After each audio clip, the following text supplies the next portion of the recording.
នេះគឺបទចៅព្រាមសម្រាប់ហែកូនកំឡោះចូលរោង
ជាមានបាមែន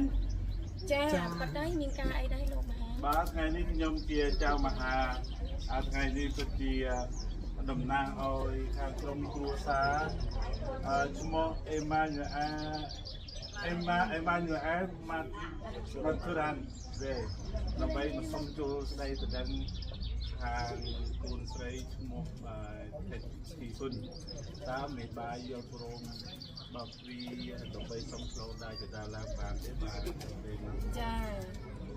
ចាបានលោកមេបាអញ្ចឹងខ្ញុំតំណាងឲ្យមេតាបេតាខាងកូនប្រុសផងដើម្បីសុំផ្លូវដើរ ចិន្តាឡើងដើម្បីសុំស្ពានខំស្ពានមានមេត្រីដោយចិត្តខ្ញុំបានរៀបរាប់ខាងដើមអញ្ចឹងនៅពេលនេះលោកមេបាយយល់ព្រមបើលោកមេបាយយល់ព្រមហើយយើងខ្ញុំទាំងអស់សូមឲ្យលោកមេបាយព្រឹកពិនិត្យមើលផុសភាទាំងឡាយនឹងគ្រប់គ្រាន់នឹងការធ្វើដំណើរចូលមកសុំស្អីទៅដឹងទេ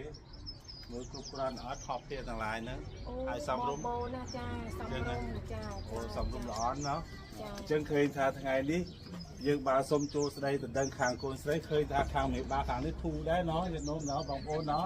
គឺទៅធូរមែនទេអត់មានតឹងតែងតែនៅស្រុកនេះគេមិននឹងចូលស្ដីទៅដឹងនេះគេអាចមានជាសែនព្រេនមន់ស្ងោអីបានខ្លះទេបាទនេះទំនៀមទម្លាប់គេយ៉ាងម៉េចដែរអត់ទេហ៎អត់ទេចឹងជិះអត់នៅពេលនេះយើងបានជ័យជំនះហើយក្នុងពេលនេះជ័យអងជ័យសួងសួងសុខហងសុខថ្ងៃនេះពិតជាថ្ងៃជ័យសេរីសួស្ដីមែនណមែនបើមែនបានអ្វីបន្ត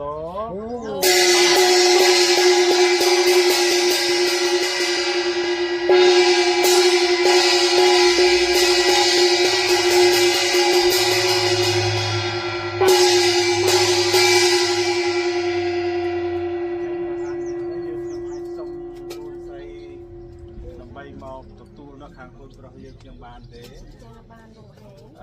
ចាខ្ញុំគឺសំទើញបាទមកទេអង្គត្រេគឺ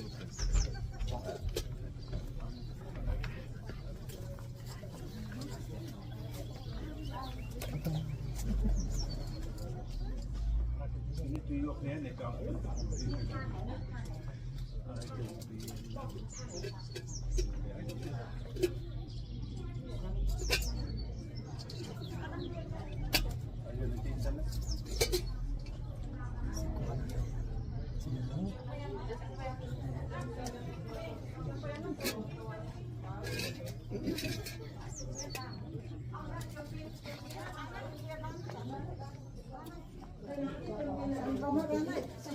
បាទ